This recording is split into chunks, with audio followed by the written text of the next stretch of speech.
Siapa perempuan yang pernah dihina ataupun direndahkan, bahkan difitnah?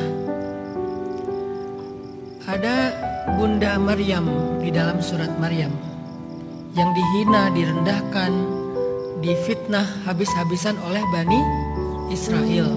Sempat viral juga tuh di lambe Bani Israel tuh. Rame lah dibicarain, trending topik lah pokoknya di semua platform sosial medianya Bani Israel.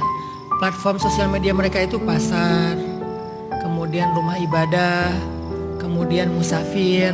Musafir itu platform sosial media yang membawa berita ke negeri-negeri yang lain. Itu dulu model sosial media zaman dulu tuh kayak gitu. Pasar, tempat ibadah, karena tempat ibadah itu tempat keramaian kan. Kemudian musafir, kemudian penyair. Penyair itu platform sosial media zaman dulu. Dia akan menceritakan hal yang lagi trending dalam syair-syairnya. Zaman dulu tuh suka kayak gitu. Nah, ketika Sayyidah Maryam difitnah, dihina, direndahkan, maka Allah ngasih Sayyidah Maryam sebuah tutorial gimana ngadapin fitnah dan kejahatan itu. Kata Allah, kalau kamu ketemu dengan manusia, bahasa ayatnya gini, fakuli washrabi wa qarri aina fa imma tarayinna minal bashari ahadan faquli inni nazartu lirrahmani sawma falan ukallimal yawma insiya hari ini kamu gak usah ngomong dengan siapa-siapa, disuruh diam. Bahasa sederhananya, diamlah wahai Maryam. Kalau kamu ketemu jahilun, orang-orang toksik itu, Bani Israel yang toksik, kamu diam aja, gak usah diladenin. Akhirnya fa'atat bihi qaumaha tahmilu. Akhirnya Sayyidah Maryam pulang dari negeri yang jauh setelah melahirkan bayinya. Dia bawa bayi itu sambil dia gendong, datanglah ke gerbang Al-Quds, Palestina. Di gerbang dihadang sama mereka. Ya Maryam, laqad ji'ti syai'an fariya. Wahai Maryam, kamu tuh membawa bencana, kamu membawa sial, kamu perempuan yang hina, begini begitu dan seterusnya, bla bla bla. Dihina habis-habisan di gerbang kota Al-Quds. Semua orang menyaksikan itu.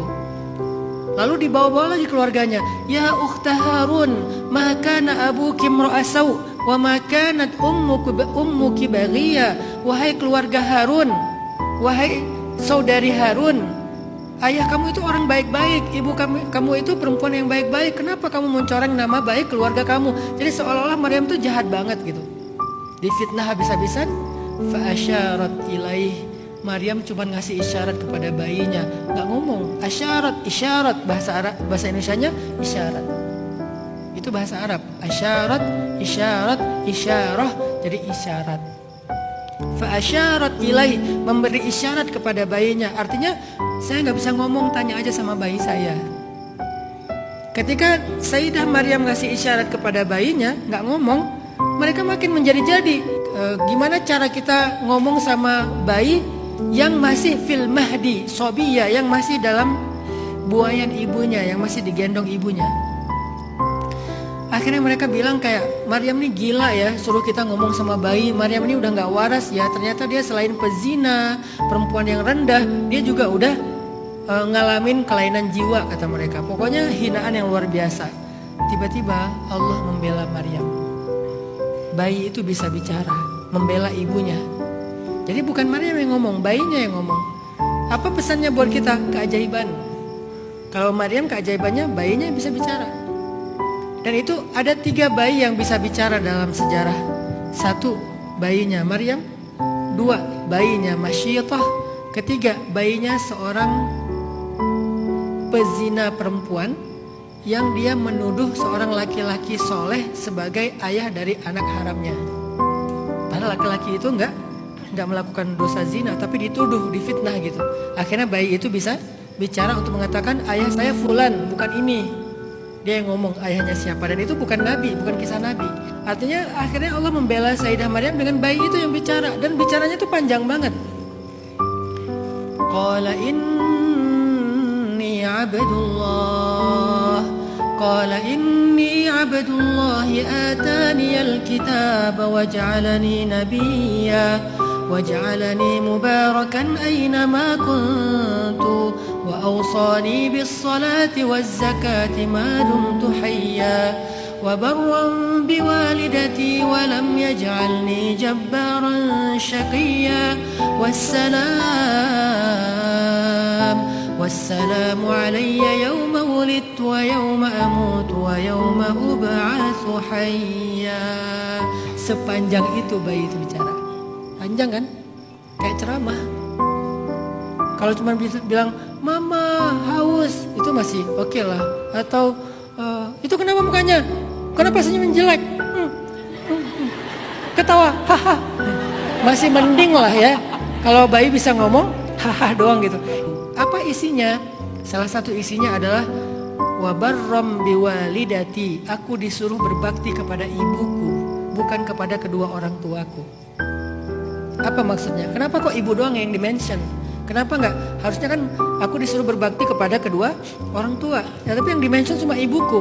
Itu ada pesan di situ. Aku emang nggak punya ayah. Aku tidak ada ayah. Memang secara secara keajaiban takdir Allah aku diciptakan tanpa ayah. Ibuku tuh nggak berzina. Dia nggak punya suami bahkan, apalagi berzina. Aku tuh lahir tanpa memang ada ayah, bukan anak yatim. Memang nggak punya ayah, sehingga aku diperintahkan untuk berbuat baik kepada ibuku aja. Kalau aku anak yatim, aku tetap harus berbuat baik kepada kedua orang tua, minimal mendoakan ayah. Tapi karena nggak punya ayah sama sekali, kalimatnya disuruh berbakti kepada ibu. Disitulah bayi itu membela Sayyidah Maryam. Akhirnya semua Bani Israel sadar Maryam ini perempuan suci dan perempuan yang istimewa. Sejak saat itu Maryam menjadi perempuan yang dihormati dan dimuliakan. Apa rahasianya? Diam. Ternyata cara ini diulangi lagi oleh perempuan lain, soleha juga, sempurna juga, namanya Sayyidah Aisyah. Ketika istri Nabi, Sayyidah Aisyah difitnah selingkuh dengan Sofwan bin Mu'attal. Orang-orang semuanya ngomongin Aisyah. Aisyah selingkuh, Aisyah ada ada hubungan dengan Sofwan segala macam. Ramai juga tuh di Madinah. Lambe syariah. Apa itu lambe syariah? Ngegosip sambil zikir. Astagfirullah, nggak nyangka ya, subhanallah. Ngegosip sambil zikir. Ramai tuh di Madinah yang menuduh Aisyah selingkuh. Akhirnya ketika Nabi nanya kepada Aisyah, gimana pendapat kamu tentang berita yang trending? Aisyah cuma bilang, aku gak akan membela diri, biar Allah yang membela aku. Diam aja. Tiba-tiba turun ayat 1 halaman di surat An-Nur ngebelain Aisyah. 1 halaman loh ayatnya. Ini adalah ifkun. Ifkun itu bahasa kitanya hoax. Ternyata udah ada berita hoax di zaman dulu. Namanya haditsul ifki, berita bohong. Orang yang menyebarkan berita bohong itu dosa besar. Kalian harus minta maaf sama Aisyah. Akhirnya semua sahabat berbondong-bondong datang ke rumah Aisyah pada minta maaf sama Aisyah. Lalu mengklarifikasi berita tersebut. Kenapa Aisyah dibela? Kenapa Maryam dibela? Karena mereka diam. Jadi Mbak Nirna, kadang diam itu solusi. Bukan membiarkan masalah. Kadang diam itu solusi. Terutama dengan omongan orang lain. Makanya kenapa saya selalu memilih sikap diam di sosial media ketika ada omongan orang. Karena bukannya saya takut untuk nge-replay dan ngeramein, bukan. Saya lagi pengen membuktikan bahwa itu masih berjalan sampai hari ini. Apa yang dialami Maryam pasti bisa kita alamin juga. Apa yang dialami Aisyah pasti kita alami. Dan saya mengalami. Saya nggak membela diri, akhirnya Allah mencari orang untuk membela. Dengan mungkin sebagian besar kalian pernah membela saya dengan postingan-postingan, dengan komen segala macam tanpa saya minta. Allah yang menggerakkan. Nah itu juga berlaku dalam kehidupan kalian. Biar Allah yang cari jalan gimana membela kalian. Udah diam aja. Kalau fitnah, klarifikasi sekali, udah gitu diam. Sekali doang klarifikasi biar gak jadi fitnah ya. Udah gitu diam. Jangan di replay, jangan diramein.